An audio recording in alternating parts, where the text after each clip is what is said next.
Nagaserbe nga giya ang Local Public Transport Route Plan nga ginpatuman sa Iloilo City sa amat-amat na nga pagbiyahe sang 1,767 tanan ka mga modernized jeepney nga aprobado na sa LTFRB. Mayara 24 tanan ka mga ruta nga ginabugusan sang 17 ka mga rationalized kag 7 naman ka mga bago nga routes. Pero kapuso nalipay gin manayhan ang Ilonggo commuters? Kung reaksyon lang ba, o hindi gid maisip ang sentimiento nga lunsayo kung kalabanan negatibo. Sunog gani sa kadamaan huol lang ini sa adlaw-adlaw nga transportasyon. Subong nga aga abi mas intindihon ta ang ini nga programa, mas epektibo nga pamaagi para sa dalanon may giya ka, dali na istoryahan ta. Kadungan sang araw ng kalayaan sang tinalikdan nga June 12, ginimplementar man ang Local Public Transport Route Plan ukon si katsubong inestoryahan nga LPTRP. Since then, kadamo na sang emosyon nga nagpangibabaw sa commuters, netizens. Subong aga, prepare ka mo kay i-share sang aton bisita ang pila ka tips para hindi kita ma-stress kag magsalasala sa dalanon. To guide us, we have Engineer Ray Adrian Makalalag. Mayong aga, Engineer Ray, welcome sa GMA Regional TV Early Edition. Maayong aga, Daryl, kag maayong aga man sa aton nga mga viewers sa GMA Regional TV Early Edition. Ari istoryahan ta ang pinakaimportante ang maskin pa simple, mas detalyado nga platform ni imo ginhimo para sa aton mga kapuso. Please discuss, engineer, para nga magiyahan ta ang aton mga kapuso. Well, actually ang aton nga local public transport route plan do ka historical ini siya nga klase sang plano kay gin-implement ni siya sugod gid sang aton Independence Day, so very symbolic. However, syempre, just like any change, amo ginayo may mga bumps. Syempre, it's a very radical change. And when I say radical, it's very big na change, no? I mean, like, from the provincial access na limit na siya sa outskirts ng city naton. O maayo gid, engineer, kag ginsolusyonan mo ang problema sa kadamaan, no? May website ini nga pwede nila bisitahon. Please instruct them, engineer, kung paano i-access, ano-anong features nga pwede nila i-explore. Okay. So actually, ang initial nga platform no is just based on the website nga nga dan sa akon long before. So ginhimo ko siya actually nga simplified guide naton. So what made this platform different is that from those tweets naman, makita na naton kung ano gid bala sa ina nga dalan ang mga maagyan. So you just need to go to my website or pwede man sa aton nga URL nga bit.ly/Iloilo City Jeep Routes.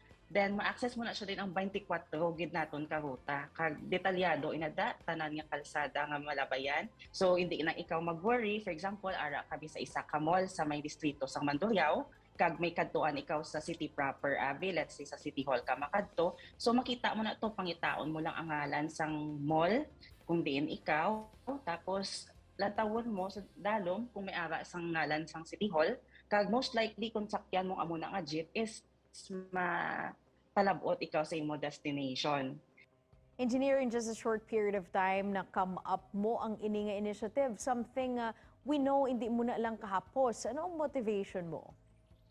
Yes, actually, amo mo na gani, do nahamot lang ko bala. Kay supposed to be, ginobra ko lang giman siya as somewhat a project man for myself, for my own benefit, no, personally. Then, of course, since may ara man ko page sa social media, gin-share ko man siya. Then, nakibot na lang ko yung gulpi na lang yan, naghimo na siya pila ka shares, pila ka likes. Kay tibalaan ko nga makabenepisyo man ako, pero kay nakita man nila ang benefit diri.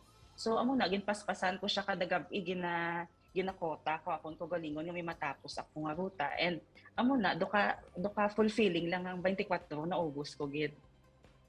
Grabe gin pulawan mo gid gali ni engineer, but it's worth it kay big help gid siya, sir, para man sa imo ano nga parts ang LPTRP ang sa imo pananawan need pa nga tutukan sang aton government. We really need to adjust, and one thing siguro nga maano naton is maybe the city could consider nga ipasudlon maybe ang mga first towns naton nga mga ruta. From my point of view, my colleagues also and my friends nga naga-travel from the province, ang ilagi concern is do medyo limitado ang mga jeep. And as commuters, syempre iban sa aton aga pa naga-travel, wala sa mga jeep gid nga available kis akon taman pa kaaga. So maybe we can add more jeeps, and maybe we can also maybe extend taga may iban nga mga ruta, palayo-layo untang malabot nga mga lugar. Sa mga kapuso nga nagalantaw subong, especially in commuters, what's your message? So actually, ang ako as a commuter, medyo naawatan man ako at the same time though na-excite man ako, no? Kay kung tulo ko naton, I mean, iban go sa aton nag-focus lang sa aton gid nga ruta. Pero ang actual nga makita mo or the bigger picture of this LPTRP is actually more people can access different places. Okay, for example, nakita ko may mga ruta nakita nga gaagi sa Lanit, sa Haro.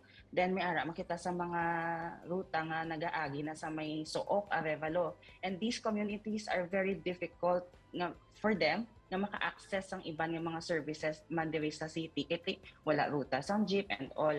So I think gamay lang siguro nga pasensya kay it's a big change. Tapos when this change came forward, damo pa nga mga underlying nga hindi man ma-controls mismo sa atong city government. And I'm very sure given nga proactive man ang aton nga local governance diri sa Iloilo City, mangitaan gini siya sa solusyon nga win-win kita tanan. Salamat, Engineer Ray Adrian Makalalag. Salamat sa serbisyo. Padayon na lang ang pagka-advocate sa road safety. Thank you, Daryl, and maayong aga liwat sa aton nga mga kapuso. Dugang nga impormasyon ka Good Vibes sa pagbalik sa GMA Regional TV Early Edition. Ini ang GMA Regional TV Early Edition.